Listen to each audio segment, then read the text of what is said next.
आओ साथ में और थोड़ा फंक्शन एंड रिकर्जन के फॉर्मूलाज एंड उनके मेथड्स को समझते हैं, और शायद आपको और अच्छे समझ में आ जाएगा इस वीडियो के बाद। सबसे पहले हम यूज़र से इनपुट लेते हैं, ठीक है। वो तो सबको ही पता है।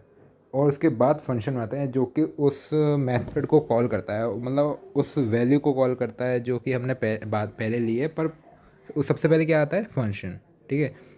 सबसे पहले फंक्शन आता है, हाँ, बट उससे पहले हम कुछ वैल्यूज़ लेते हैं और फिर उसके ऊपर जाके हम इस फंक्शन को बनाते हैं और फिर उसमें पैरामीटर्स पास करते हैं, ठीक है। अगर नीचे नाम चाहिए तो नाम पहले उसमें आपको पास करना पड़ेगा फंक्शन में। अगर एज चाहिए तो एज भी पास करनी पड़ेगी। आपको एड्रेस चाहिए तो एड्रेस भी पास करना पड़ेगा, ठीक है। जिसको भी आपको नीचे वैल्यू के तौर पर कॉल करना है, आई मीन वेरिएबल्स के थ्रू कॉल करना है, आपको पहले फंक्शन में उसको एज अ पैरामीटर पास करना होगा, ठीक है। तो यहाँ पे आपको इस एग्जांपल से और अच्छे समझ में आ जाएगा। अब यार देखो, इसका कोई अगर रियल लाइफ एग्जांपल मैं सोचूं तो है, तो बट इस वीडियो में आपको अभी स्टडी के थ्रू ही बताना चाहता हूँ, ठीक है। उससे आपको अच्छे समझ में आ जा पाएगा, ठीक है। सबसे पहले हम क्या चाहते हैं कि हम जब फंक्शन को कॉल करें तो हमारा हेलो चंदन और चंदन के साथ जो भी नाम हम लिखें वो हमारा प्रिंट हो जाए, ठीक है। तो अभी क्या हो रहा है? सिर्फ हेलो चंदन पास हो रहा है, मतलब आउटपुट में प्रिंट हो रहा है, ठीक है। मतलब सिर्फ प्रिंट फंक्शन हमारा काम कर रहा है। अभी हमारा फंक्शन जो है वो कॉल नहीं कर रहा है, वो अभी कुछ काम नहीं कर रहा है, ठीक है, बल्कि एरर और दे रहा है, ठीक है। तो अभी हमें यहाँ पर क्या करना होगा कि हमारा फंक्शन कॉल हो और फंक्शन हम हेलो चंदन के साथ जो भी नाम लिखना चाहें वो भी हमारा आ जाए, ठीक है। तो सबसे पहले हमें यहाँ पे से प्लस को हटाना होगा और उसके बाद कॉमा लगाना होगा, ठीक है। अब यहाँ पे क्या दिक्कत आ रही है भाई? आखिर ऐसा क्या है कि मतलब ऐसा दिक्कत आ रहा है? तो यहाँ पे हमने नेम को पास किया है और फंक्शन में भी सही किया हुआ है, तो यहाँ पे क्या दिक्कत आ रहा है कि ऐसा क्यों हो रहा है? क्यों हो रहा है?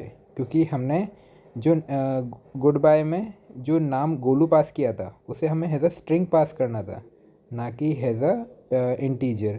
अगर आप है ना डबल कोट से अंदर नहीं लिखते हो तो वो इंटीजर टाइप ही हो जाता है, और बल्कि एरर ही देता है। इंटीजर टाइप भी नहीं होता है, एरर देता है, ठीक है। तो जैसे हमने उसे स्ट्रिंग लिखा तो यहाँ पर देख सकते हो कि हेलो चंदन गोलू ये मतलब प्रिंट होके आने लगा। यही मैंने कुछ भी लिख दिया है, आपने मन से कुछ अच्छा सा प्रोग्राम बना देना, ठीक। अब मैंने उसमें एज पास कर दी तो नीचे भी हमने एज पास कर दी। अब अगर हम यहाँ पे एज पास करेंगे तो हमारी गोलू के साथ एज ही हमारी प्रिंट होके आएगी, हेलो चंदन गोलू और एज 25, ठीक है। अब हम नीचे जितने चाहे फंक्शन को कॉल कर सकते हैं और उसमें सिर्फ नाम और एज पास कर सकते हैं, क्योंकि हमने जो काम पहले करना था एज पास कराने के लिए वो पहले ही ऊपर कर दिया है। तो अब हमारा नीचे सिर्फ एक लाइन का काम बचा हुआ है, ठीक है। तो यहाँ तक आपको समझ में आ गया? यहाँ तक आ गया होगा यार। यहाँ तक कैसे भी मतलब कोई दिक्कत आ ही नहीं सकती यहाँ पर अगर आपको।